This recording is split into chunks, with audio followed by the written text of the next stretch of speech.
Previously on Surreal Sermons. And no one could come between us. I hate my life.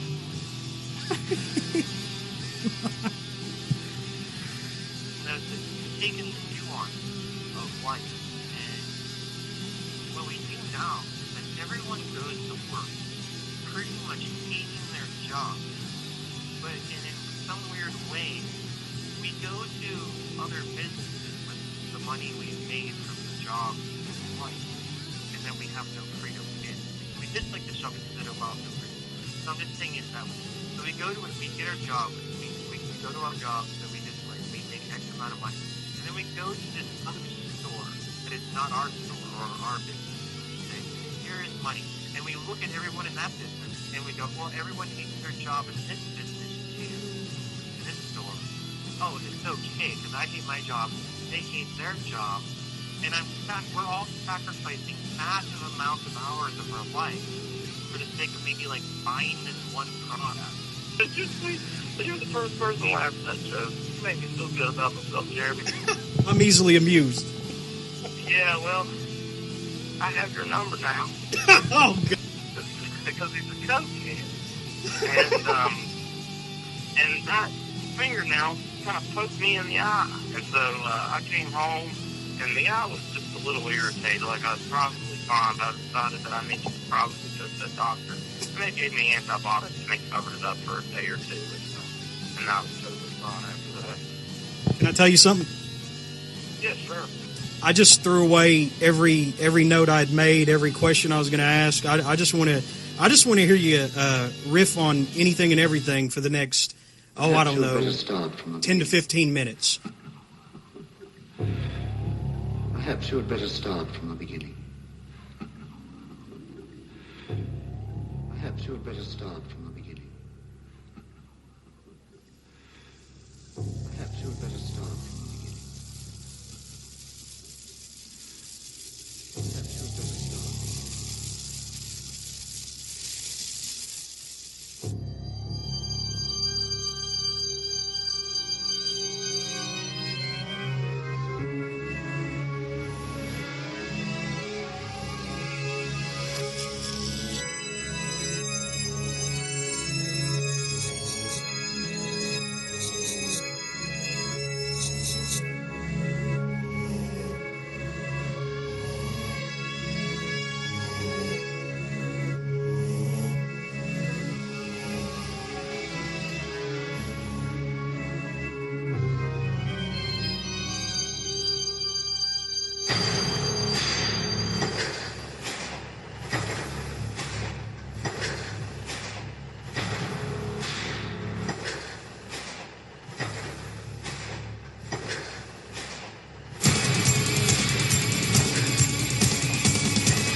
And welcome to episode 7 of Surreal Sermons. I hope you realize by now that we are taking no prisoners, and I am not one to be taken lightly, unless I intend it.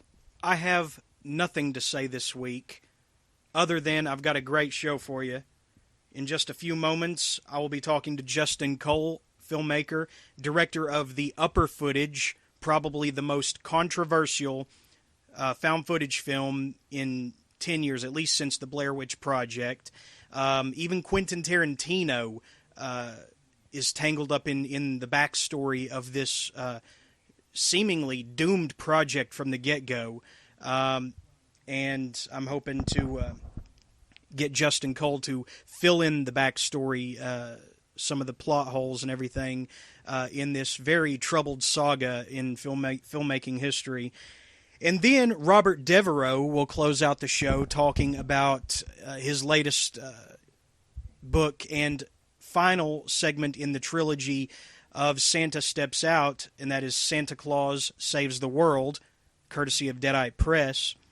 And also another installment of True Monster Facts with Michael Allen Rose, where he will shed light on the myth of the black-eyed children. Why do they have black eyes? Has anyone ever let them into their homes? You'll find out later this evening. So I'm going to launch right into the Justin Cole interview, and you're going to hear some audio taken directly from the upper footage film. Now, this to set up the backstory here, this is a party in a hotel, a very upscale, swanky hotel party vibe, and they're up to no good, illicit drugs, sex, fooling around on the balcony and everything. And one of the characters has just expired due to a cocaine overdose, and I think they also slipped her a roofie, and she collapses, vomiting in front of the bidet in the bathroom. And what you're about to hear is their initial panic at the situation. Not so much concern over her well-being, but it seems more concern of self-preservation, and I think you'll definitely hear that in the clip I've selected. And then you'll be hearing from Justin Cole. Be right back. Jackie. Jackie, wake up. Jackie, wake up. Jackie, wake up. Jackie? Fuck. Black! What? Black, stop fucking moving! Stop fucking moving! Stop fucking moving!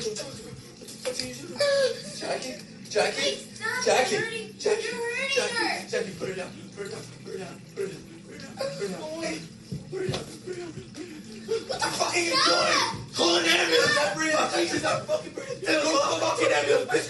She's in ambulance right now! What the fuck are you doing? What the fuck are you doing? Anything on fire like that? Calm the fuck down, alright? Look.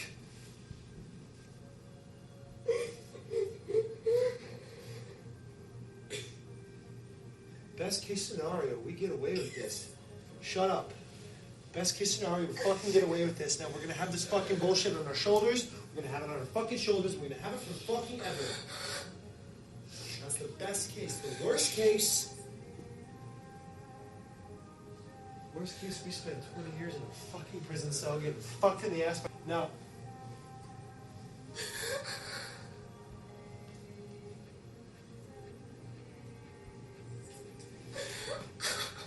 how would we get her out of here? Oh my God, Blake! No! We cannot just throw her. Oh wait, we cannot just throw her out. Are you fucking serious? We don't need to just do that. Do you think I fucking No, I know. Blake, no. Please. Stop, Blake! Stop! All right, my first guest here on Surreal Sermons Episode 7 is Justin Cole, director of the upper footage, which has been called the scariest found footage film since Blair Witch Project. Justin, how you doing today, pal? I'm doing great. Thanks for having me. Let's talk about what brought you to want to film this. There has been a lot of controversy over the upper footage, and in fact, whether it's fact or fiction, it started out as a TMZ story with Tarantino himself intermingled in the news story. Why don't you kind of unblur the lines as to what this whole thing is about? Well, essentially what we did is when I set out to make the project, I wanted to bring back what Blair Witch did all the way back. I think it's 15 years ago now, and really make the audience believe that what they were seeing was actually had the potential to be true. And I knew that I couldn't just do that in the way that the Blair Witch Project did it, because all they did was essentially put up a website and say, hey, this is what happened, and they put up their own website. So I knew to kind of update that, to bring it into the new millennium, was to make other people run stories on us as if the event of the film were real. So I think it winded up being, from beginning to end, about a 2-year span of fooling the media into printing stories about us, about the project being legitimate and characters in the film being actual people. So, the long and short of it, that's pretty much the summary of it. Okay.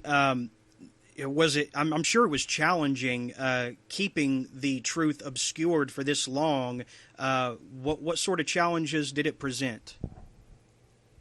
It was to be I would say so much went into it.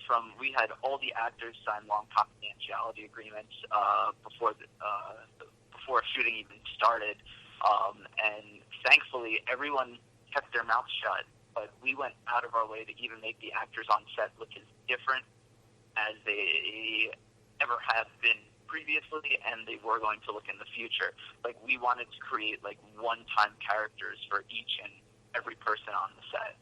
So that was difficult, but I don't know. It wasn't. We didn't have that many problems with people thinking that it was fake in the way that I thought we were going to have. Everyone kept their mouth shut, and the media bought it hook, line, and sinkers, like time after time after time, in a way that like shocked me. Actually, like I wouldn't say I had modest expectations of what I could do. I thought in the back of my head what we could accomplish with it and all the people we could fool, but there was a part of me that was a bit surprised as things continued to grow and grow and grow, and more people bought the story. And you portrayed the character of Blake, who was kind of the head of the operation, right? Yes. Now, let's fill people in on the backstory. I played a clip before introducing you in which Jackie has just perished at this huge happening cocaine, party, and they're panicking. They're losing their shit over this dead girl in their bathroom, and they're laying out the best and worst case scenarios. We can spend the rest of our lives feeling guilty, or we can spend the next 20 years in prison, So, right away, pretty much, once the shit goes down, that, they're committed for the long haul, whether they like it or not. And actually, the hostility gets considerably upped and increased throughout the film as you see them fighting to preserve themselves. Did you study like real life personalities that are really angry to for the sake of inspiration, I would say? Yeah, for sure. A lot went into like the characters. One of my main motivations for it was when I was younger. I actually grew up right outside of New York City, and my first girlfriend lived in New York City and came from a family. Her father was a CEO of some big company. Her mother was a fashion designer. So I went from being in, like, I would say middle-class surroundings. I was an aspiring hockey player. I spent all my weekends in kind of middle-of-nowhere places, like, because of my athletic pursuits. And I just got thrust into this life of essentially the upper crust and drugs everywhere and alcohol everywhere and sex, you name it, I was around it. And the people around were just I went from being around people like hockey players are known to be quite rowdy and quite out of control and quite nutty. And I thought I was like, I ran in circles of people that were about as wild as you could get. And this new circle of people made them look like Boy Scouts in comparison. And I just saw people that would just do essentially horrible things and stab each other in the back over just the most petty of circumstance. And then you could just imagine if the situation would be escalated, how horrible they could become. So that was one element, and another element was a lot of these true crime stories, such as the Crutch Killer in New York City in the 80s, Jordan Vandersloot, I think it has to be probably about 5-10 years ago with the girl Nancy Holloway in Aruba, and these stories of these guys that just are around girls and the girls die or because of them or not because of them, and to get rid of their bodies because they don't want any of the trouble, with really no recollection of that person as a human, just as a problem. There's this scene before the death of Jackie where your face is covered in. Well, I mean, the character of Blake, his face is covered in cocaine. You know, it's on the end of his nose, and his eyes are just so glassy and pristine. You know, and the guy's telling him, "You're fucked up, dude." You know, and how did you achieve that look, with lights or what? Well, we actually, a lot of those, I shouldn't say I am, I haven't acted in quite some time, but I come from an acting background, so I did a lot of things in, like, a method way, like, so, actually, like, when I wanted to look really screwed up, number one, I was the director, actor, and producer on the film, so I was barely getting any sleep as is. But whenever I wanted my eyes to look really messed up, I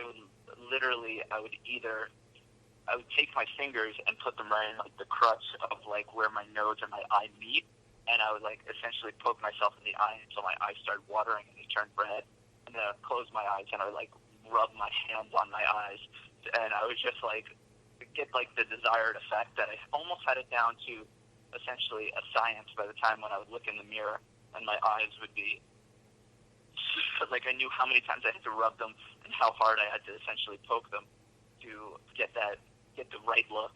So I kind of tried to keep that even. I got so crazy with the continuity, like I even tried to get the exact type of screwed up eyes between different. That's pretty hardcore. So that's pretty hardcore. So you come from a method acting background. So you lived like Blake during this time. Did you have trouble sleeping at night? Yeah. Well, for the whole period of shooting, I think we shot the whole film within. I think it was about a month. There was a time before. I would say there was, like, we shot for a couple nights, and then we took off 2 to 3 weeks, and then we shot for a month.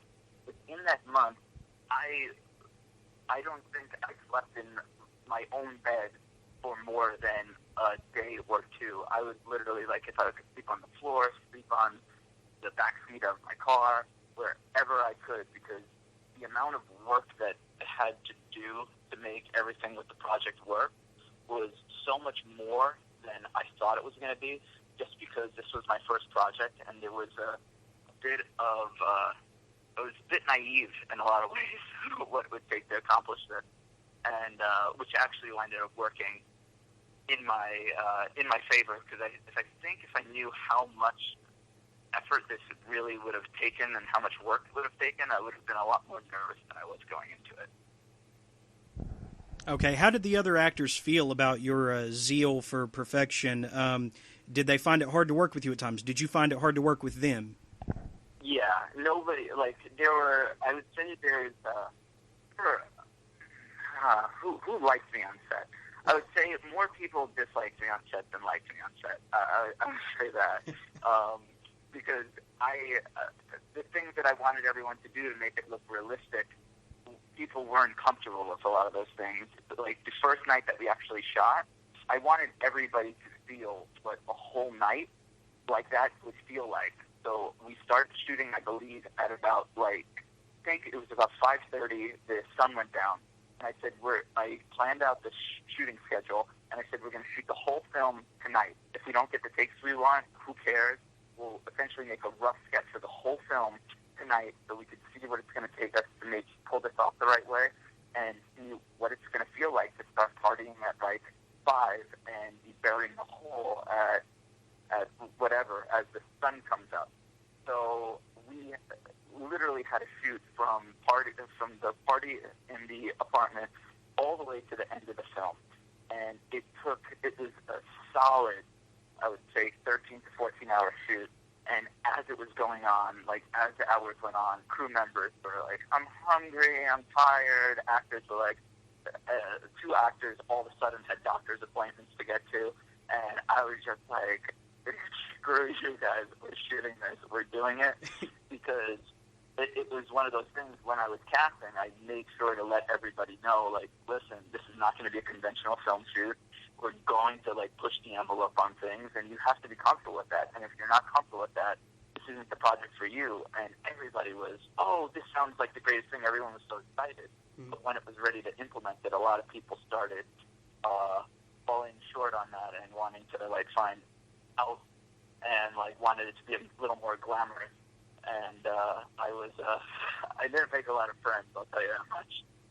It's almost like Werner Herzog's Fitzcarraldo, where the guy wants to transport a giant ship over the mountain, and he knows he can do it, but it almost seems, like fruitless, but he knows he can do it. And I guess that's kind of the predicament that you were in, because you knew that this could be done, but you were getting opposition from everyone and everything probably working against you, right? Yeah, because it's also a situation where I got new actors and I was a new filmmaker, so everybody's kind of like, what experience do you have to draw on to tell us that this is the way that it's going to make it look fantastic, so to speak. And I could understand their viewpoint, but I come from, the background that I come from is an athletic background, and I've always essentially been an underdog in that. I started playing hockey late. I was always the small kid around, so I always had to do a lot more than the other people to succeed. So when I got into this, I was like, if I'm going to make a film, I don't want to make a film that's mediocre. I don't want to do something that could possibly look real. I want to do absolutely everything I can to make this look real. And with a found footage film, the thing that bothers me about a lot of found footage films today is they feel so set up, they feel so acted, they feel so scripted. So I knew that even though on set it might have been uncomfortable if people were irritated with me or aggravated at me, that would show up on camera as being something that was extremely authentic, that would be very hard to fake, or it would take an amazing level of acting talent to actually pull off if you weren't really feeling it. Okay. Now, let's see. Now, after you've shot it, the whole premise to the upper footage is that Jackie dies, and they're trying to decide what to do with the body without spoiling anything. And they have this, I guess, 180-pound problem, maybe less, on their hands, and they have to dispose of it in order to continue their lush, advantageous existence. And we see a lot of sociopathy emerge in two of the characters, anyway. And overall, was your crew happy with the results that came out on film? To be honest, a lot of the crew members, every crew member and cast member that's seen it absolutely loves it. But there's some crew members that I don't even know if they've seen it yet. But because we kept it then in the dark for so long, because we felt like that was kind of the only way that we could push this the way that we did without having it spill, that I'm not even sure if the full cast or crew has even seen the project yet. But everyone that has been like head over heels in love with the final result that we got. It's been nothing but a positive response from them. Now, I understand that you're kind of sworn to secrecy on this, but there was, at least according to the TMZ story, interest on the part of Quentin Tarantino to, release the upper footage originally, and then I guess he backed off due to publicity.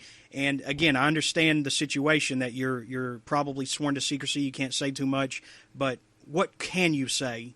Can you at least verify that his name did come up? Yeah, those reports, that's the thing. I can't specifically talk about that. For if I went into it, I would be talking about it. It annoys me that I can't talk about it.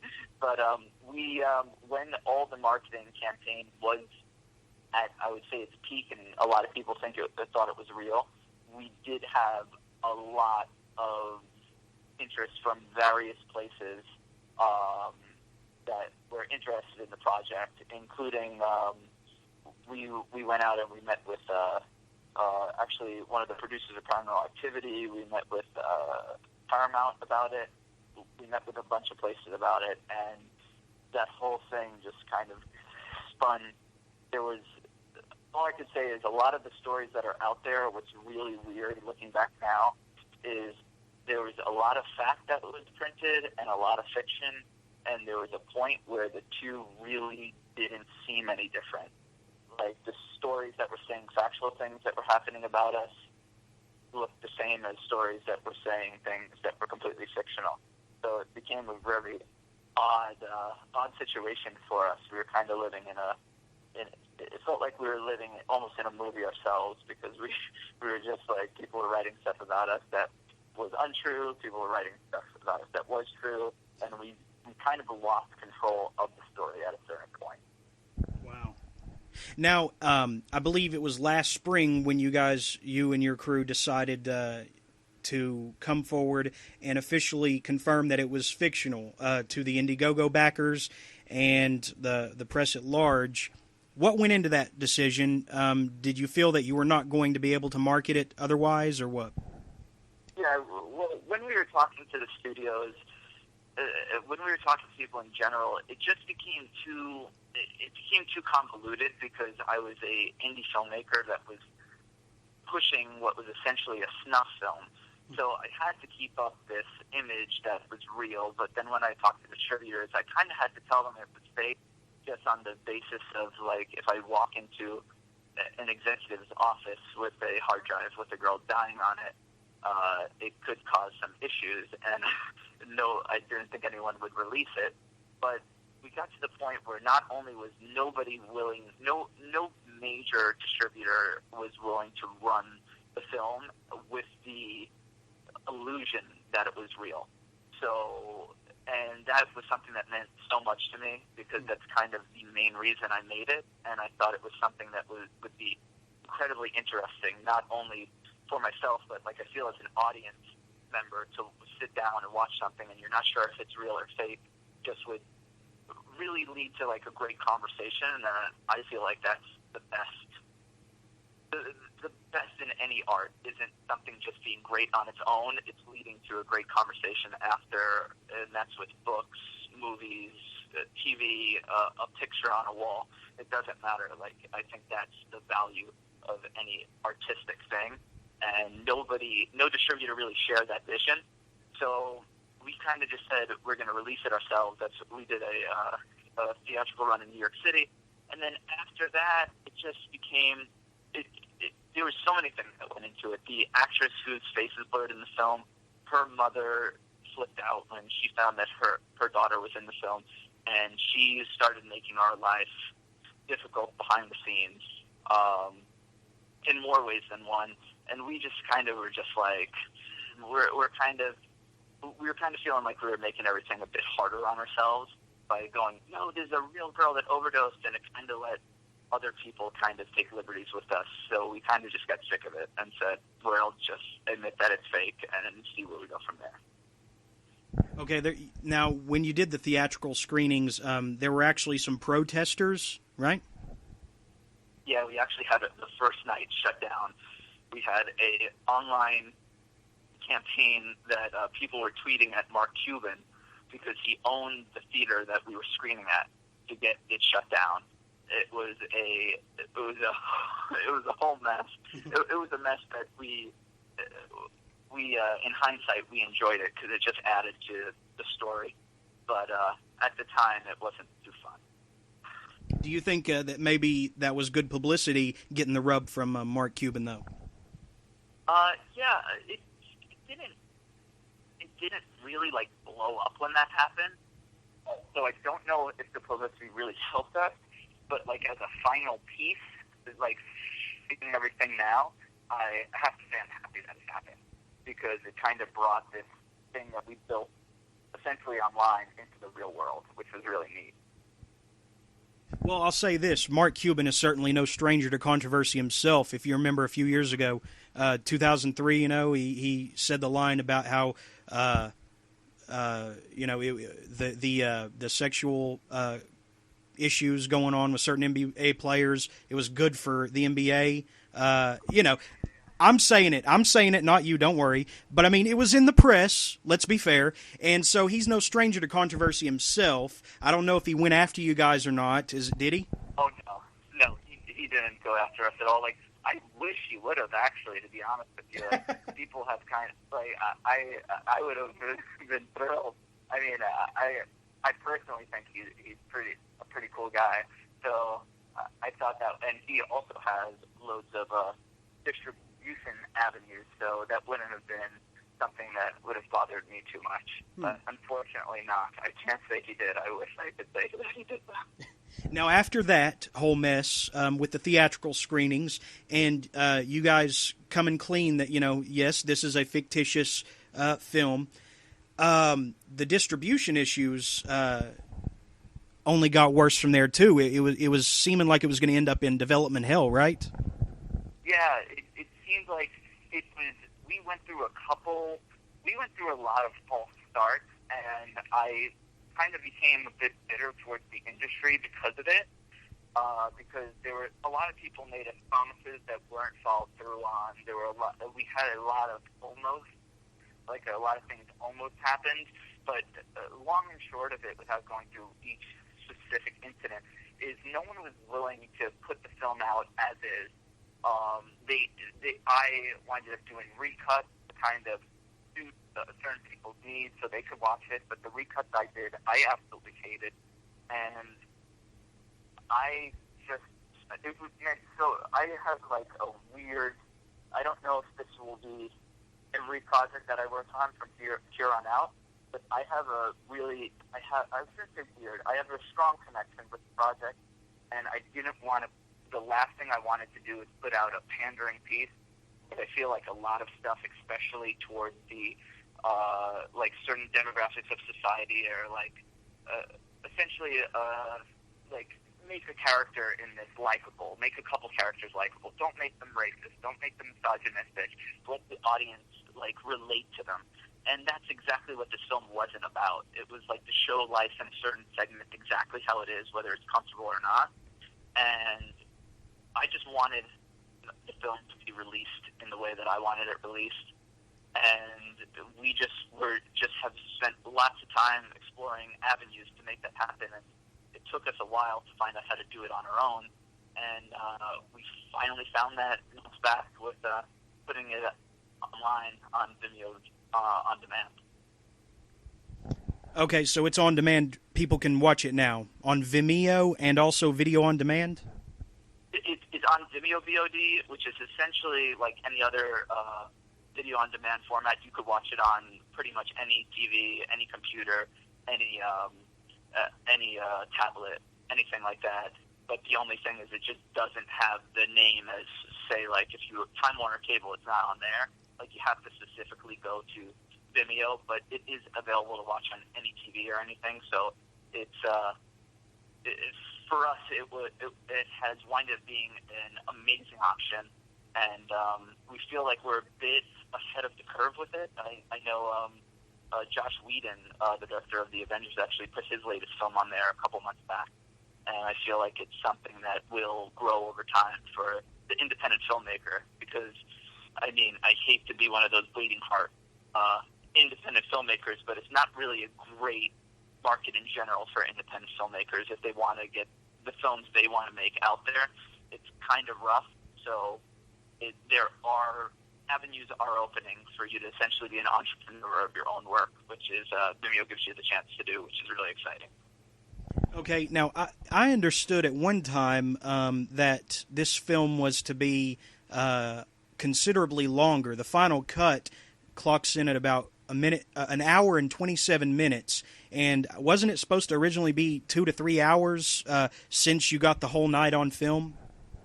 Well, we originally had a longer cut. Over time, the cut has become more and more concise. But like our original cut was considerably longer. And then because we really did live these nights over and over and over and over again, like it was just night after night we did these things. So we built up a massive base of footage, but I mean, that was one of the learning. Our editing process was fallacious. It was, we went through about 5-6 editors on the project until I just winded up teaching myself how to edit. I locked myself in my apartment for about 3 months, taught myself how to edit, and finished it and made it exactly the way that it should be. But even from there, we cut it down more and more and more. How did the distribution deal finally come through after all these struggles? How were you finally able to secure a distribution deal and get this thing before some viewers? Well, we don't have. We're like right now. We are completely 100% independent. So essentially, Vimeo just is welcoming to pretty much any independent filmmaker. So we went with that avenue, and when we did the theatrical release, that was all self-funded. We did that all on our own. We've done pretty much everything on our own, and the weird thing is, after I wouldn't say as much after the theatrical release, but as much as time has gone on Vimeo, we get more and more distributors stepping forward that were giving us weren't as interested before. They're more interested now, even though we have been released, because we still have yet to go to the DVD market, and we still yet to be on the more traditional VOD avenues. So, and internationally, we're getting a lot of interest from countries pretty much all over the place. Australia and UK, we currently have offers on the table for theatrical releases there. It's been kind of crazy. It's like some people just didn't think this cut of the film and the way the film would appeal to people. And now that we kind of went out there and we're proving it, like we've been growing on sales pretty much every week since we've been on, and people are responding to it in a great way, and the people that don't respond to it in a great way respond to it in the worst way possible, which is awesome because it's a divisive film and it creates that conversation. There hasn't been a lot of middle ground responses to the film as of yet. Either people really, really dig it or they really hate it. So we've kind of built up word and we've built up interest from these people on our own in a way that I don't know if a lot of other people have been able to do before. Let's talk about found footage films. Now, personally, I think it's where horror is at or destined to go. There have been a lot of bad examples of the found footage horror subgenre over the years. You mentioned Blair Witch, which was one of the first, if not the first, to actually bring it to the mainstream. I guess you could point back at Cannibal Holocaust loosely, but for the most part, Blair Witch was where it really got its start. Can you think of other examples that actually benefit the found footage subgenre that you look to as examples of good found footage filmmaking? I would say recently, a film, I believe it came out last year, The Dirties. It was found footage. I love that film. I thought that was done in a brilliant way. I actually just watched on Netflix the other night a found footage film called The Conspiracy, which was also extremely well made. What other ones? And one of my older favorites besides Blair Witch is Wreck. I thought Wreck, as far as to do something very horror, like it's not monsters, but it's like a disease, like almost like a zombie thing. I thought that was done very well. But outside of those, to be honest with you, I think that the found footage genre is like an awesome genre, but I hate most of the films within it. Mm-hmm. Like you, I don't think there are a lot of good ones. Like I turn them on, and I feel like it's a way that a lot of filmmakers, I feel, take a cheap way out and an easy way out of like their lame performances most of the time. The camera work, like I wind up screaming at the TV. It's like a monster's chasing you. Like, why the fuck are you running backwards while filming its face? It's trying to eat you. Like, why are you doing that? It's ridiculous. And I feel like a lot of that stuff is just kind of extremely common in found footage. And that's what I kind of wanted to do with Uppers, make something that was realistic as far as the camera placement and the feel of it. And those films, like some films lately, like I said, like Conspiracy and The Dirties, I thought they were phenomenal, but unfortunately, Paranormal 36 or these other big franchises, they get the attention, and films like The Dirties and the Conspiracy kind of sneak under the radar. I'm definitely going to check those out. See, now the fanboy in me is emerging because I very much approve of the found footage format, and the upper footage is probably one of the most recent examples of it done right. But I also wanted to hammer off a few others to you here. The Wicksboro incident. Are you familiar with that one? No, I'm not. Okay, that one's about aliens and government conspiracy and everything. Men in Black. I thought that was a good example. And also the Poughkeepsie tapes, the Brandon Corey story. Let's see, what else? Crow's Nest. You familiar with that one? No, I haven't seen that. I know the Poughkeepsie tapes. I actually watched part of the Poughkeepsie tapes, and it looked like it was so well done that it made me uncomfortable, and I didn't watch it.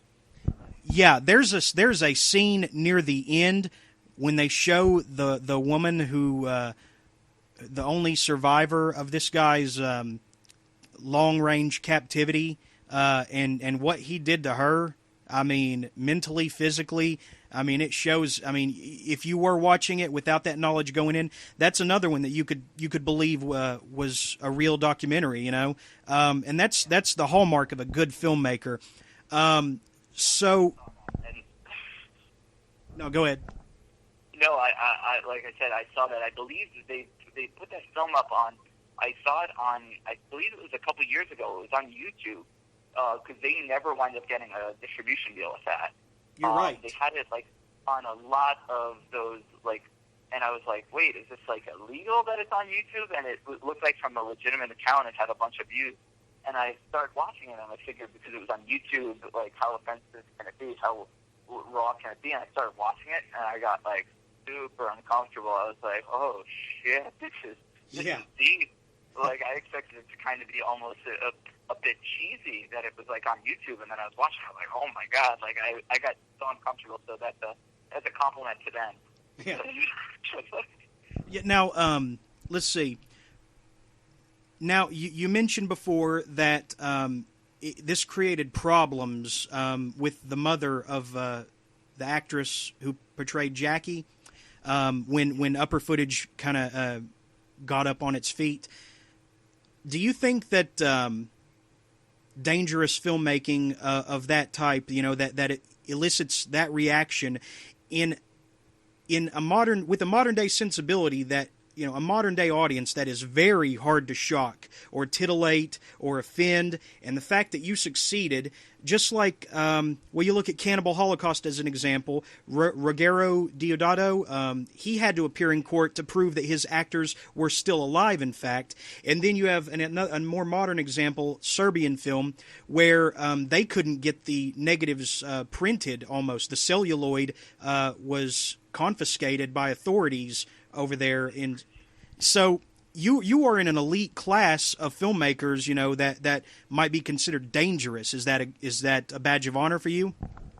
To be honest with you, that's one thing that I am upset about a little bit, that I wasn't able to pull off, like, because I think as far as fooling people into thinking it's real, we're pretty much as good as it gets, but we can never be top of the class, because Cannibal Holocaust, the director actually had to be brought to court, and that is something that I have to say I am envious of. If I was able to be brought to court because people thought it was real, I would be extremely excited with that. But outside of that, like, I'm extremely happy with what we were able to accomplish with it, simply because it was a thought in my head, and just especially do something like this, you could like believe in yourself, you could think you could pull it off, but you don't really know. So it's kind of it's given me more confidence in my future projects of what I could potentially push, and like it just kind of reassured myself, because I don't know if it's really confidence. I think there's a bit of forcing yourself to be naive, to believe that you could kind of like do something with, like, we had like almost no funding for the project and not that much experience. So I think it's pretty cool, like when I've seen some lists and what you just said there, when people talk about the project in the era of other films that have done some really unique stuff, and it's really cool and really exciting, and it always puts a smile on my face. Now, what is next for you? I understand you're writing your next script now. Yeah, I'm writing a script entitled A Body. It's not horror, it's not found footage, it's completely in another direction. It's about a young Middle Eastern boy, actually, and it's another film that I feel like people will really be a conversation piece. Something that after it's done, it's a shift in perception, so to speak, and that's kind of what I wanted to do with Upper.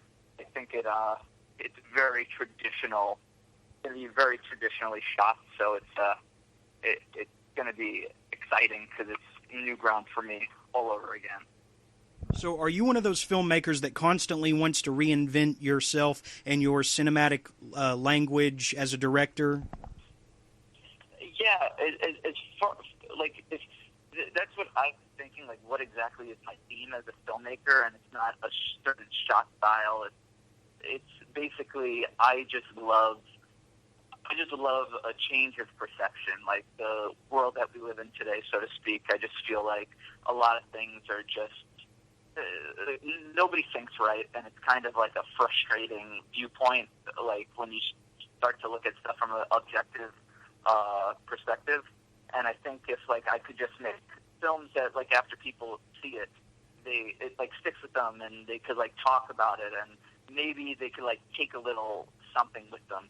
Because for me, I just feel like if I'm going to work on a project, it's going to take me years to do it. And then somebody is going to sit down in a chair, and they're only taking an hour and a half to 2 hours of their life for something that took me 2 years of my life. So if I put 2 years of my life into something, I would like to stick with people a little longer than those 90 minutes. I would like maybe if as they walk out of the theater after they're done viewing it, that it takes something that they could have a conversation about, and maybe when something happens, something could pop up in their head. And that's what I've heard a lot of people with the Upper footage, like they've said, like, when they see stuff in the media, they're always like, they think now, like, oh, I remember what they did with the Upper footage. Like, who knows what's true in the media? Like, oh, this story's bullshit. And I know that with my girlfriend all the time, whenever she'll go on any of these gossip websites now, she's just like, I don't know if any of this stuff is real. Like, this is all, like, this is essentially a show. Like, this is just a show. These are all characters. Like, it's the way that, like, the perception shift and the potential of cinema to, like, make you shift your perception, even if it's just a little, I think is something that's super exciting to me.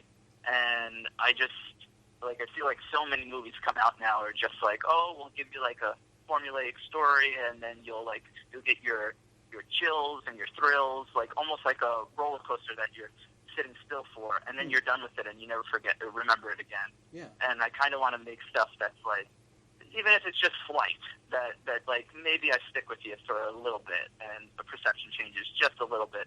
And I think like that's something that's really exciting. Okay, Justin, final question, and this is going to be a strange one, but go with me for a second, all right? Gotcha. Okay.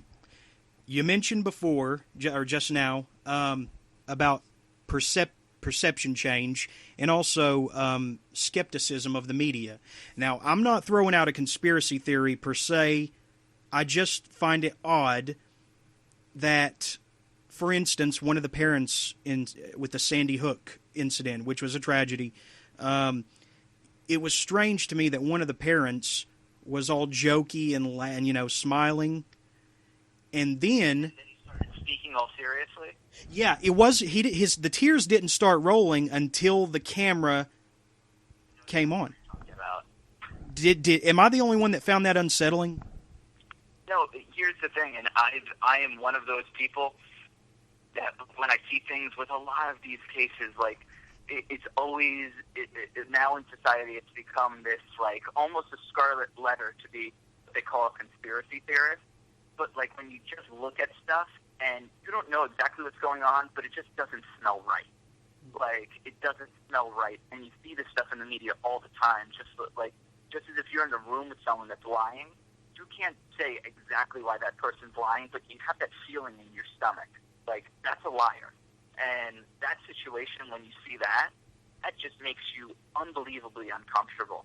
And I know exactly what you're talking about. Something actually happened recently with the this latest shooting of the guy in Santa Barbara, I believe it was, the virgin that decided to kill all those people. Yes. And for me, and one of the fathers of the victim came out, and within I believe it was less than 24 hours of his son's death, had a fully written diatribe with with actual slogans, not one more, and it was all put together. And as a writer, I know how hard it is to sit down and put pen to paper, under the best of circumstances.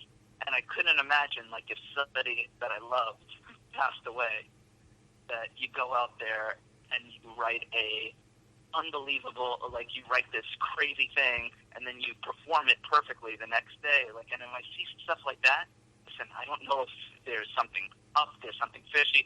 I don't know. It feels off. And when you see these things in these tragedies over and over again that just feel off and they don't feel right, you have to question. And you'll never know the exact answer. So it's very easy to paint the conspiracy theorist corner as being a wackadoo, because we'll never know the truth. We'll never know the answer. We'll never have proof, so all we have is theories. But when you feel those things that aren't right, it just sticks. Even when you brought it up, I was like, oh wow, people are even afraid to say they're uncomfortable with certain things like that because you're kind of ostracized in a bit. Yeah, we'll never know, but all we can do is question. And I also wanted to ask you before we wrap this up: does something happen to a person when that camera turns on? It's like a switch, and you can tap into something that. I mean, you see what I'm getting at, right? Yeah. Well, I mean, is that camera a switch for certain personalities to turn into someone else? I mean, obviously it is for actors, right? Yeah, that's weird that you say that, because what's really interesting about that is before I shot this, I actually went away with one of my buddies who was a minor celebrity in Sweden, and I took my camcorder with me, and we basically went on a 2-week trip throughout Sweden, and I carried my camcorder in tow, and we were around people that were doing everything from hard drugs, alcohol, you name it. It happened right in front of the camera. And it was really weird that, people at first, when they first saw you with the camera, they would get a little nervous. But as time went on, it went from comfort to performance. And it was a very awkward shift. It was very interesting to see, and it happened, the same pattern kind of happened with everybody. It started off as weird, and then they got comfortable as if the camera wasn't there, and then it was this performance. It was almost like an exaggerated version of themselves. So I don't exactly understand the psychology behind it, but it was really odd to see the same pattern with person after person after person. And I think all you have to do is go on YouTube or Facebook or any of these things in our culture right now and kind of see these people just acting unbelievably ridiculous in front of a camera. And then you have to think, if I was in a room with this person and they were behaving in that way, what would I think? I would think, you would be like, are you from a cartoon? But it's almost like there's a separation if there's a camera on from real life. Final thought here. To add to that, with my own experiences, I can tell you that there are certain things I never do or say while recording, say, an episode of this podcast, and I'm sure that there are things that you would never do or say in the midst of an interview for a podcast. So what is it? Are we? I guess is it a form of catharsis, maybe? I don't know. It's weird. It's I feel like a lot of and this is conversations that I've been having a lot lately with people, because it seems like in our culture as a whole, we kind of have this gotcha culture where if you say the wrong words, or that you have the wrong thoughts, people are able to pin something on you, and they're like, gotcha. It's almost like kids at a playground playing you're it. So I feel like it's just making everyone more nervous about their thoughts and more nervous about their speech. And now with everything that we've learned recently about government surveillance, with everything from your phones, your calls being recorded, to the little camera on your computer being activated, it kind of we're at the last step where even if you have thoughts that would be considered offensive, it's almost scary to even say them in your own home. Yeah. Because you don't even know. It's almost at the point where you don't have control of your own thoughts in several ways. And people will say that's crazy, but it's so. To me, I feel like we're right there. Justin, I want to leave it. I want to leave it there because that you've spoken some very poignant words here. It's a lot to process. Throw out any upper footage relevant media that people can find out more about your film and possibly rent it from Vimeo. Our Vimeo is vimeo.com/on-demand/the-upper-footage. But you can find us. All our links are available on our Facebook/the-upper-footage, Twitter/the-upper-footage, and our website is releasetheupperfootage.com. All right, Justin, best of luck with your next film, and I hope that you continue to challenge public perception. Thank you so much, and it was great talking to you, and thanks for having me. All right, and I go to you now for this breaking update from my monster correspondent, Michael Allen Rose. Michael, I understand that you have some news about the black-eyed children. I do indeed, Jeremy. The black-eyed children, true monster fact. A lot of people don't know this. Their eyes aren't really black. Those are actually contact lenses. However, they are stapled to the children's eyes, so it's still pretty creepy. The only reason they insist on entering people's homes is they're actually looking for a staple remover. Has anyone ever let them in? That's how the Swingline Corporation began. They were just a small mom-and-pop stapler manufacturer till one day the black-eyed children showed up. They let them into the factory. Lo and behold, I don't know about you, but do the math. All of a sudden, Swingline staplers are top of the line. I think they're actually working for the staple conglomerate. It's a true monster fact. True monster fact, folks. Also, if you're gentle, you can hand-feed the black-eyed children marmalade. They'll take it right from your palm. It's a true monster fact. He first showed us the true face of Christmas with Santa Steps Out, with a vocabulary rivaled only by the likes of Laird Barron. He's never met a leisure paperback he didn't like. Ladies and gentlemen, a decorated veteran of literary extremes, the Sultan of Smut, Robert Devereaux. Hey, Jeremy. How you doing? Well, it's great to finally have you on. I understand that you're just now getting back from where? France? No, this was a trip through the Canadian Rockies on the Rocky Mountaineer. So went from Calgary and joined the train in Banff and zipped on over to Vancouver in 2 long days of travel, not overnight, and then down to Seattle. So it was about an 8-day trip. Okay, what did you learn on this trip? Any experiences or anecdotes you brought back?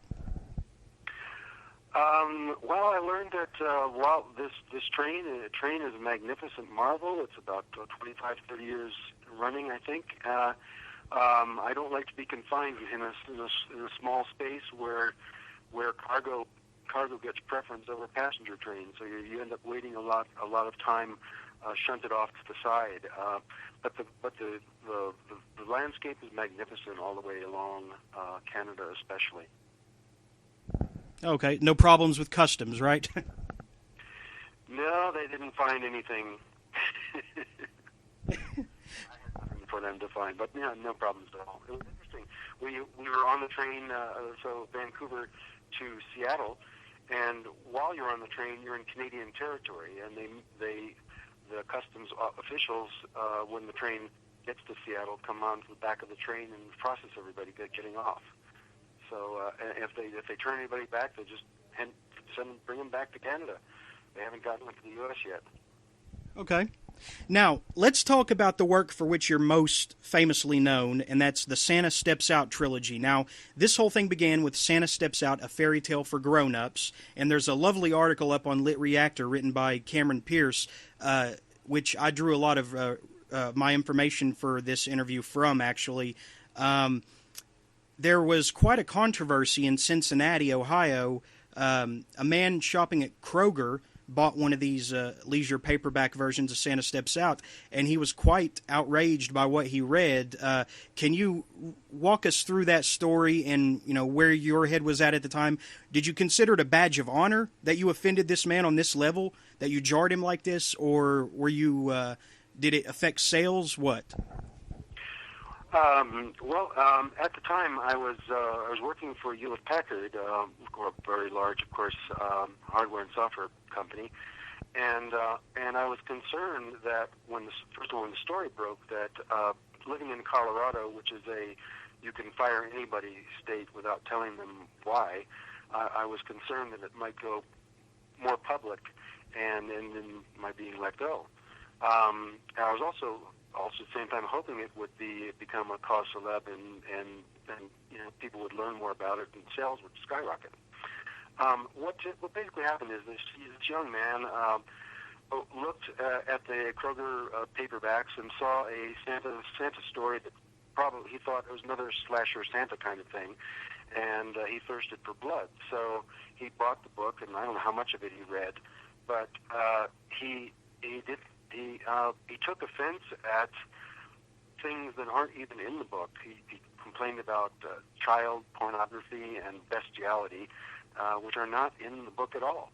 I certainly push many boundaries in that book, but he went to the local TV station, and they did a sting operation. They had him walk in and with one of our compatriots with a hidden camera, pull the book off the shelf, buy it, and then call the manager over and say, "Do you realize what kind of book you have, et cetera, et cetera?" And then they interviewed him, and I saw the clip.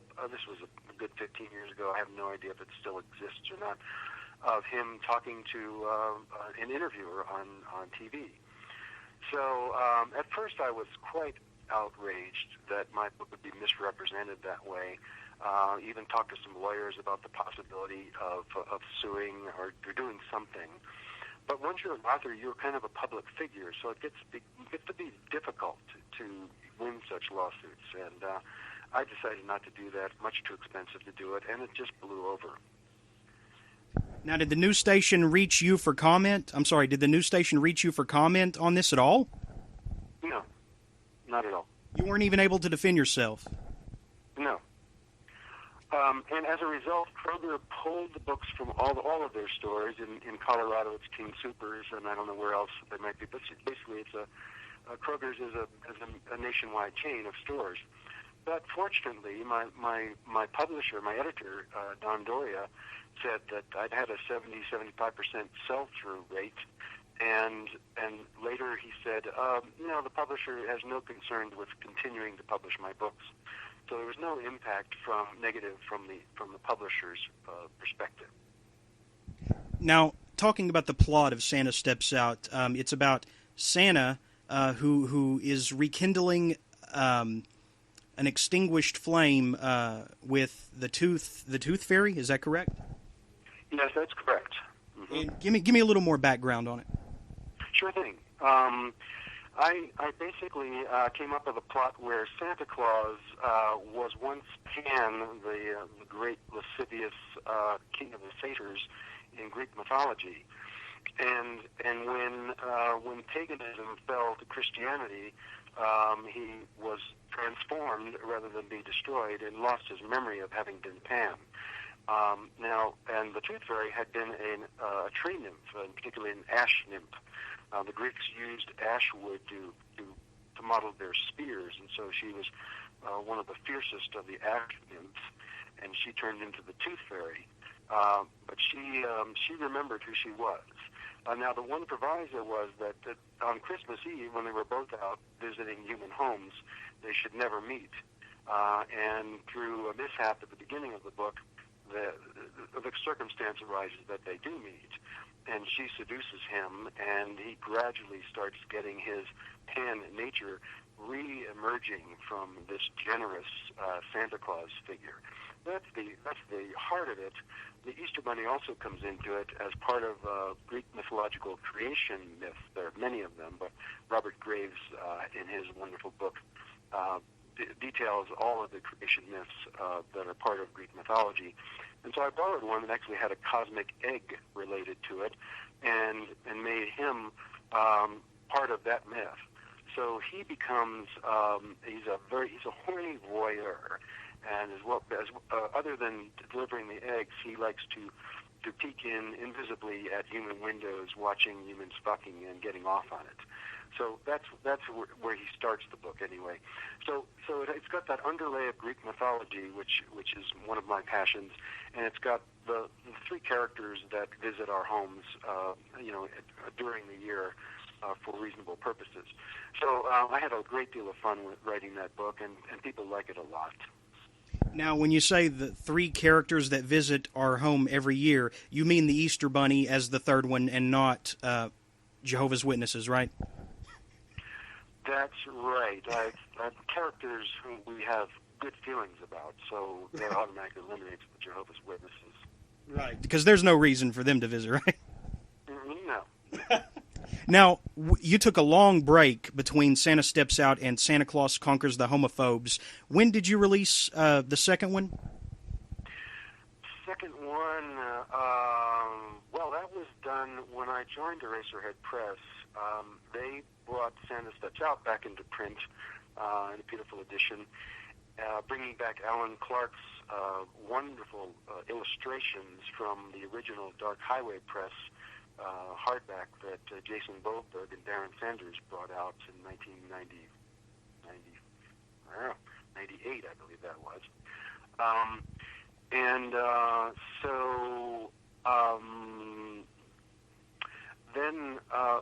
So I joined Eraserhead Press, and they brought that back into print, and I said I have this other book, and I had some difficulty placing it, and they said, sure, we'll publish that one too. And so that came out, I would say, talking probably now about Christmas of 2011 or so. Both of those first two books came out. Maybe it's 2012, I'm not sure. And then just this past year, you released the final act of the trilogy, and that's Santa Saves the World, correct? Yeah, Santa Claus Saves the World, exactly. In the second book, he basically deals with the problem of homophobia, first saving a young boy who was fated to commit suicide during his high school years if nothing changes. And once Santa and his stepdaughter save that boy by methods I won't go into, they then try to change homophobia entirely in the human race, and eventually end up succeeding despite the Tooth Fairy as an oppositional force. And then the third book, Santa Claus Saves the World, Santa gets an opportunity to re-engineer the human psyche entirely and fix all of the psychological problems that we have. There are just a few of them, I suppose you'd agree. I don't know. Looking at the state of the world, I think there may be more than a few, but I think sociopathy among politicians is probably the largest. Yes, we seem to like being convinced to vote for such people. Yeah, I think a lot of times it's the lesser of two evils, but we shouldn't choose either evil, really, right? Right. But anyway, so your books are really less about materialism, which is, let's be honest, the spirit of modern day Christmas, materialism, and it's more about Santa, embracing a cause for the sake of humanity. So he's a martyr figure, if, as Campbell would say, right? Is he a martyr? He's the Santa Claus that we grew up with. That generous, all-giving saint, essentially, Saint Nicholas, who wants to do good. He's a philanthropist, and so he has that second side, which he has to reconcile all of this with, and so he has temptations coming out of his pan nature as well. Okay. Now, why the long gap between books? I mean, was it because you just didn't think there was an interest until Eraserhead reprinted the original, or were you afraid to go near that after the original controversy? What happened? Well, I was writing other books. I didn't know there was a second book to come. Actually, Santa Steps Out was standalone, and so it was on. I don't remember exactly what caused, but I had no hesitation because of the controversy at all in doing whatever. I was very careful to keep a low profile at my regular job. I retired a year ago from software, by the way, so I'm through with that. But I had no hesitation in writing as daring short stories or novels as I wanted to. So it was just a matter of having other things I was working on, and then the sequel occurred to me, and I said, this is something I want to write. So that's when it happened, and it was a question of finding a press to do it, because I'd been with Leisure, I did Santa Steps Out, and then 2 years later, Caliban and Other Stories, or Other Tales, I think we called it, and Caliban was a retelling of Shakespeare's The Tempest, and then that sold less well, and so Don Doria asked for something more conventional in terms of horror, and I was no longer in the mood to do a vampire story or a zombie story or things like that. Okay. Now I'm glad you bring up Leisure books, because you were one of the authors under that umbrella, and you were releasing mass market paperbacks through them. So you had a considerably longer reach than, say, a small press author. What went wrong with Leisure? Because I know they had a devoted fan base, but at some point there wasn't a mass market to sell to. Now, how did Leisure's problems affect you? Can you go into the history of it for those who may be unfamiliar? Well, I'm quite distant from the actual history of it. People should go to Brian Keene's website to find the details. He was quite detailed about what happened there, and he had many more books published with them much more recently when they went under or whatever happened. My books were in the year 2000 and 2002, and they had pretty much gone out of print. So when it came time to reclaim the rights to those books, I had no problem writing a letter and getting those rights immediately back. So as opposed to other writers, apparently there have been difficulties getting paid what they were owed and getting rights back in a timely fashion. I had no problems with them, and as a result, I don't really know. I wasn't close to the controversies about what happened to them. Okay, fair enough. Something I've noticed about your style is that your work is very sexually confident in terms of descriptions and everything.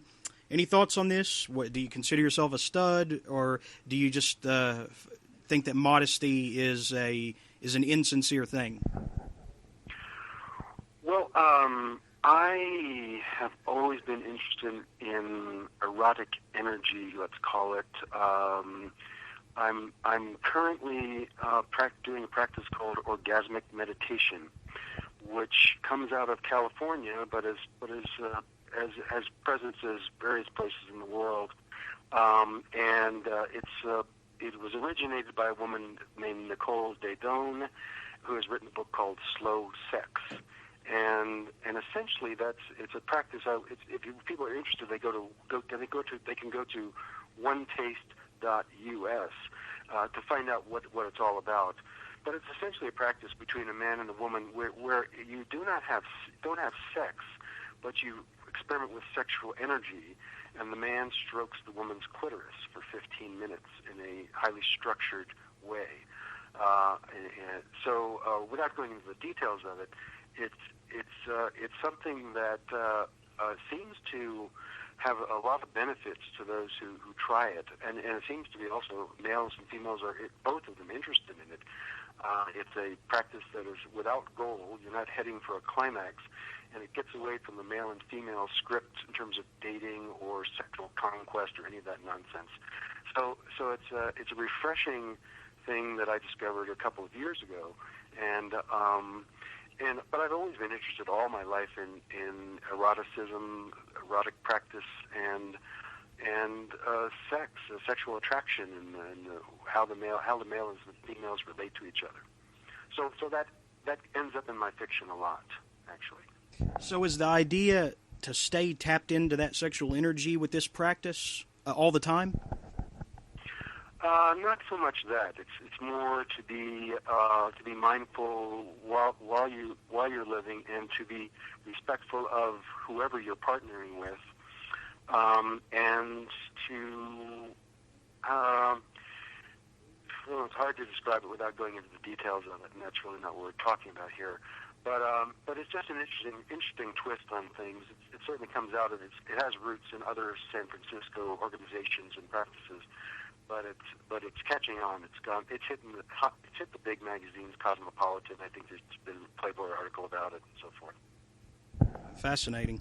Now, Flight of Storks and Angels. This is a change of pace from your usual work. You're very you usually write very volatile, explosive horror fiction, and Flight of Storks and Angels is relatively I don't know. I don't want to say tame, but because it's really not tame. Nothing you write is tame, but it's less extreme compared to something like, say, the Santa trilogy or Baby's first book. What was it like changing gears to write that? I write quite a lot of different things, and that is more a fantasy book. That is a fantasy book. It came out from Five Star Press, and the editor there much later said that of the books that he published at Five Star Press, he was most proud of Flight of Storks and Angels. So while the first couple of novels were definitely horror, and therefore people think of me that way, and certainly there are many short stories of mine that are horrific.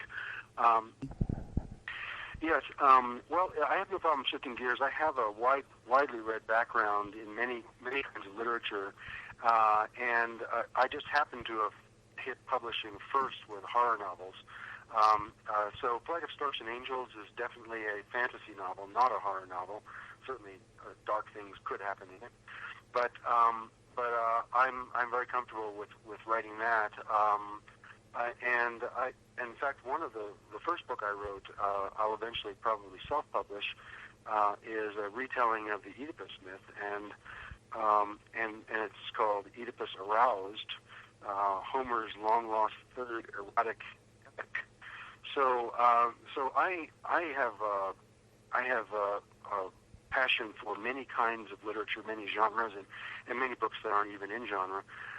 So I have no problem switching gears at all. And I'm very proud of Flight of Storks and Angels. When it was published by Five Star Press, the editor of that series much later said that of the books that he published, he was most proud of that book.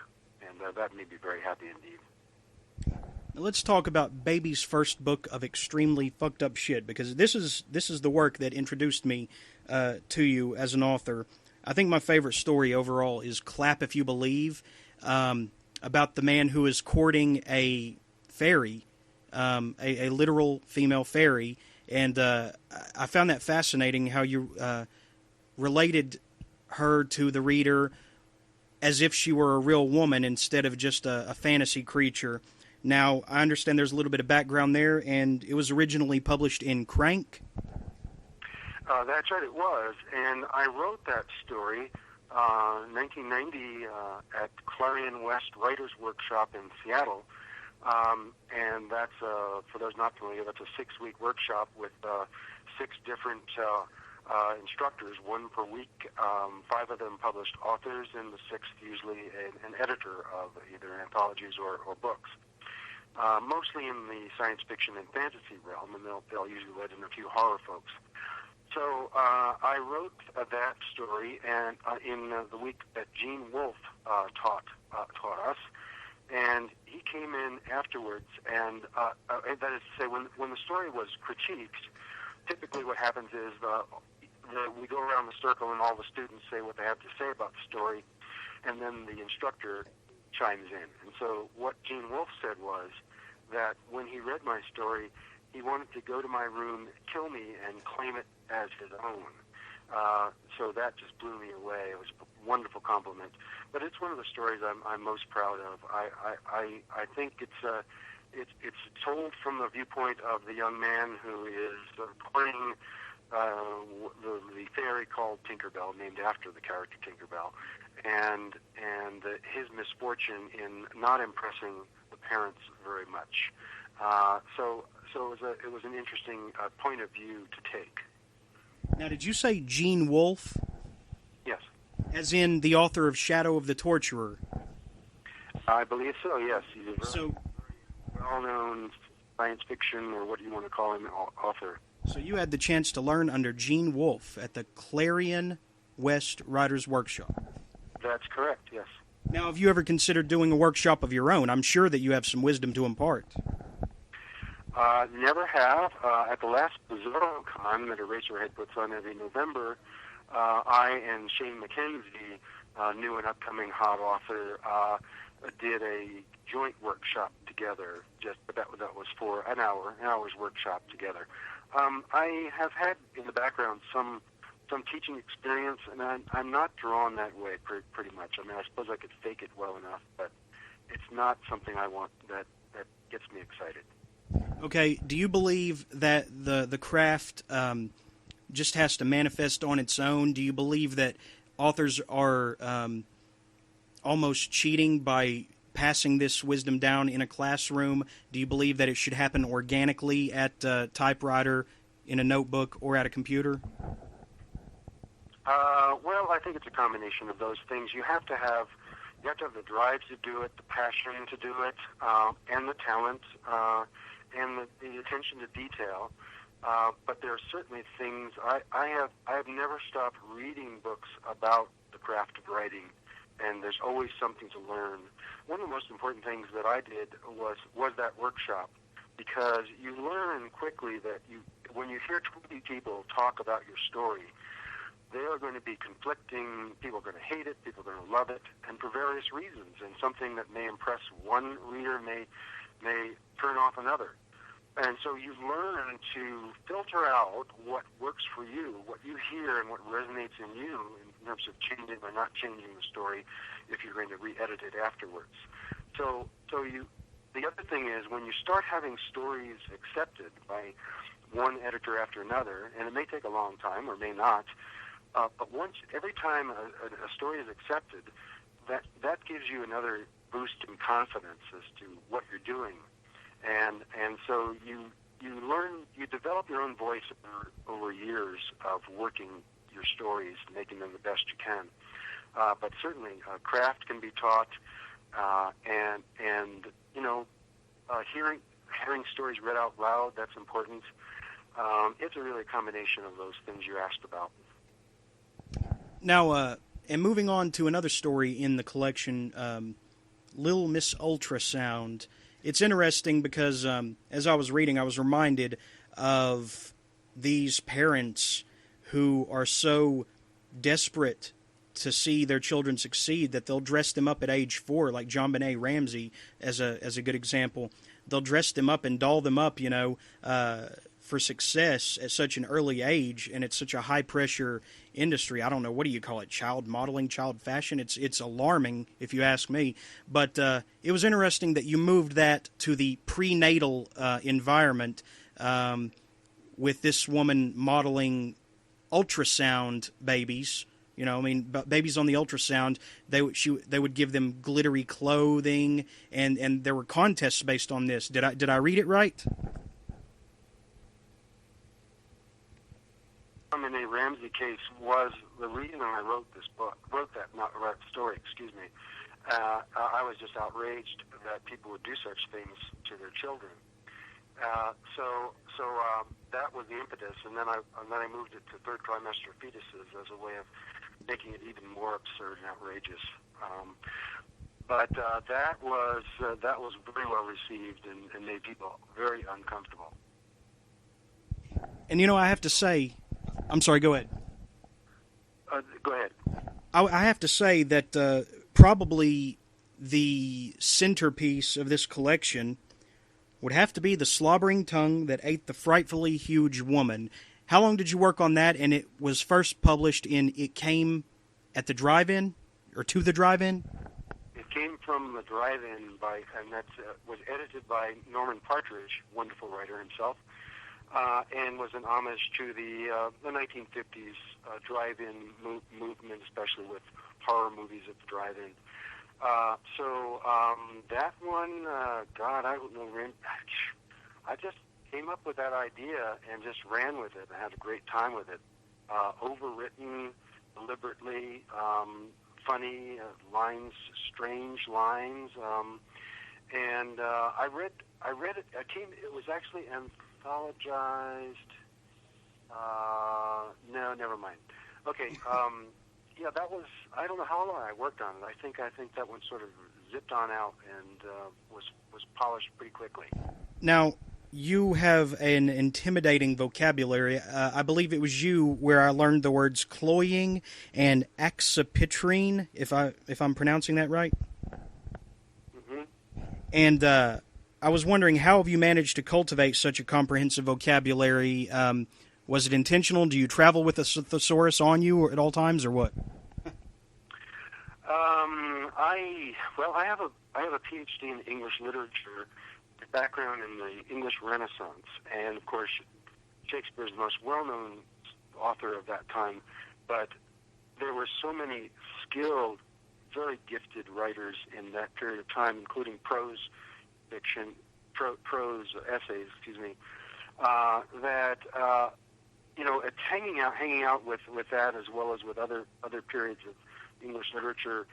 It starts to work on you. It starts to bring new vocabulary into your awareness. So I guess that's probably the main impetus for that. Okay. Now, what have your BizarroCon experiences been like? I understand you were at the last one. Was that your first? No, that was my third BizarroCon. They've had 4 or 5 so far, and it's a joy. It's typically around 100 to 125 people, something like that, and it's held at this magnificent place outside of Portland called Edgefield Manor, which is impossible to describe, except it's just full of artwork everywhere, bizarre, surreal artwork, and beautiful grounds, very green foliage. They've got whiskey bars. They make their own wine.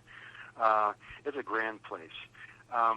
So it's a gathering of people interested in strange fiction, and the company, Eraserhead Press, and their sub-presses, from Rose O'Keefe, the CEO, on down, through all the editors, including now John Skip. They're just wonderful people to know and to work with. They are spirited. Many of the folks in charge have been at this for a while, but they're still in their 30s, I'm guessing, something like that. And their sub presses have quite a variety of focuses. Cameron Pierce has one called Lazy Fascist Press, which is putting out very interesting work indeed. Not quite the Bizarro that is central to Eraserhead Press, but interesting, strange work indeed. Okay. Now, I don't know about you, but I mean, I personally believe this, and I was wondering if you felt the same way. It's okay if you don't. Do you believe that the Eraserhead Press model is the future of fiction, whether it be small press and maybe the larger press fiction as well? Do you believe that they've stolen readers away from the mass market? I think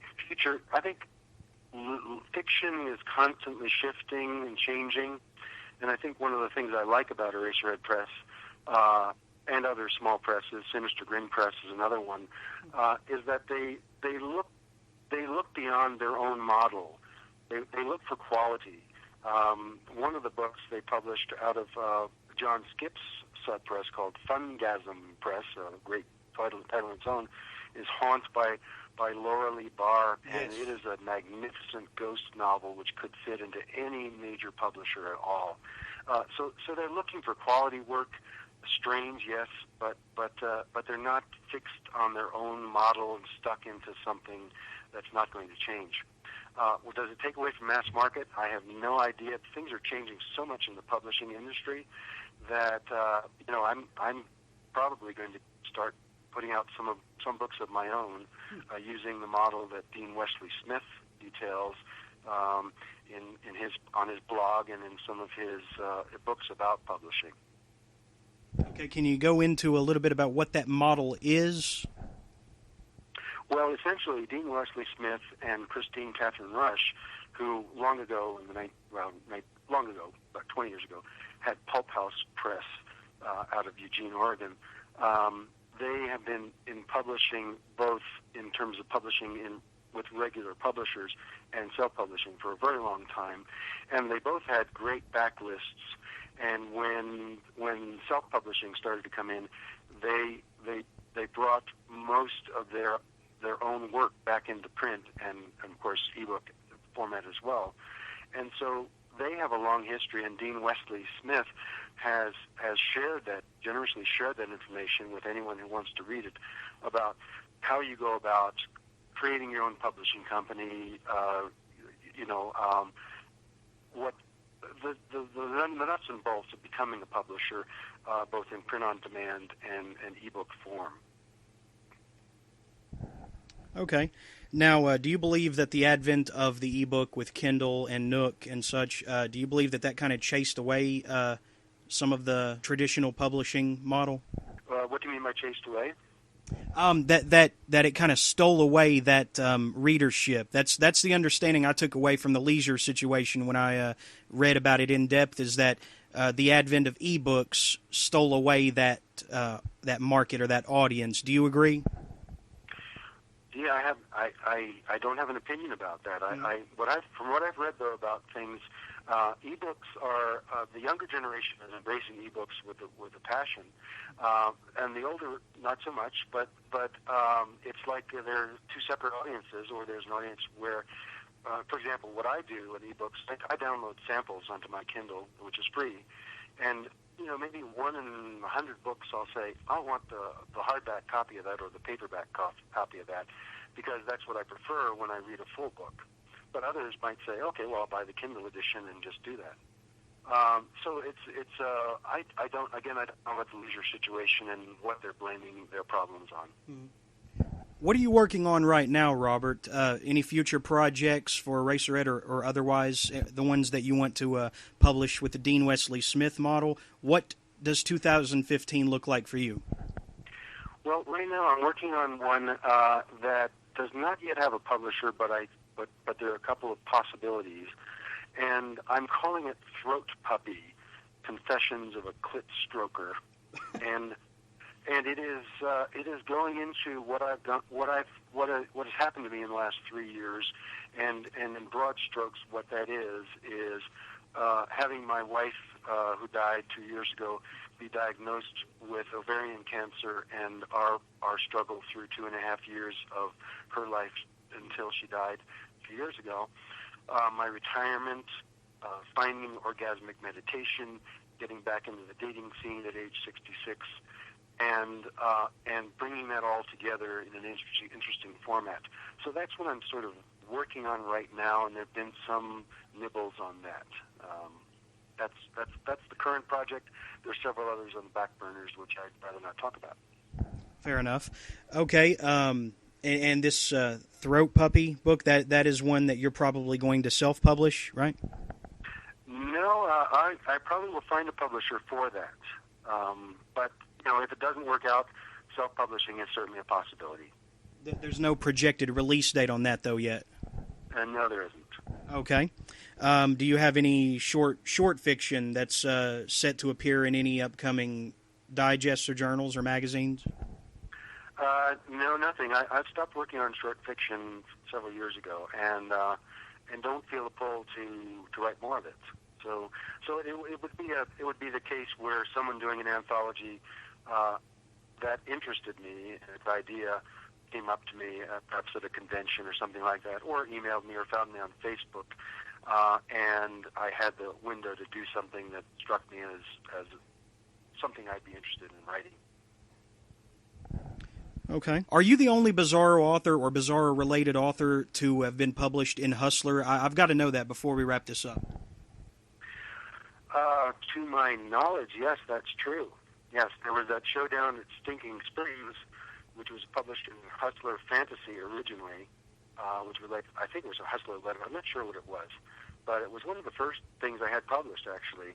And that's the one where it's like a tall tale, and a male and a female figure meet in a town and have a showdown. They both are highly sexually charged creatures, so they end up destroying the town in fire and whatever. It was picked up by one of the offshoots of Hustler long ago, late 80s, early 90s, something like that. Okay. Well, that's certainly something to celebrate. That's an accolade, I would believe, right? Sure. Yeah, it was very interesting. The editor who picked it up, can't remember her name, but she called me to give me an acceptance, and she had this fake, sultry voice all the way through the conversation. It was very strange to be talking with her, but also an honor that someone picked up on a story, and then of course it was also anthologized by Jason Boberg in A Skull Full of Spurs, his second and final book for Dark Highway Press, collection of horror westerns. So it went there as well. Now, do you have any Deadite reprints coming up? Well, Deadite keeps all of their stuff in print, so everything that I have. I'm sorry, excuse me, not Deadite. Yes, Deadite. That's Eraserhead Press. They keep all their things, as Eraserhead does, always in print. So everything that they've brought out of mine is available. Okay. So, but you don't have anything on the back burner with them currently? Not currently, no. Okay. Well, Robert, it's been an informative half hour, and I want to thank you for the honor of being able to pick your brain for these 35 minutes. Are there any parting words you would like to issue before we wrap this up? Not really, Jeremy. It's just been a privilege to talk with you, and I look forward to any feedback anyone has to the podcast. They're welcome to find me on Facebook and tap my brain further. Now, you have a website, robertdevereaux.com? That's correct, yes. And to spell that, because some might struggle with that, Devereaux, correct? That's correct. Robert Devereaux, one word, just as you spelled it. Okay. Thank you so much for joining me, Robert, and best of luck in 2015. Throat Puppy is going to be on my to-read list, no matter where it lands. Thank you, Jeremy. Take care now. Well, here we are at the end of things once again. Pretty bitchin' show overall, wouldn't you say? I certainly would.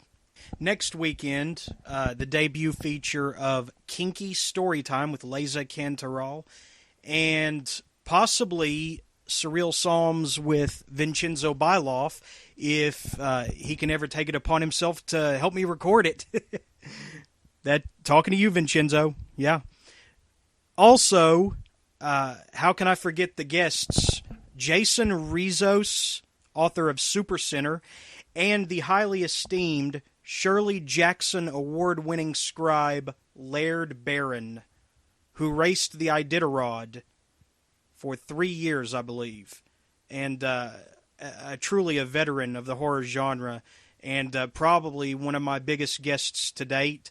I cannot wait to dissect his career. All that's next week. Until then, my name is Jeremy Maddox, and Bizarros never say die. Now go out and feel something.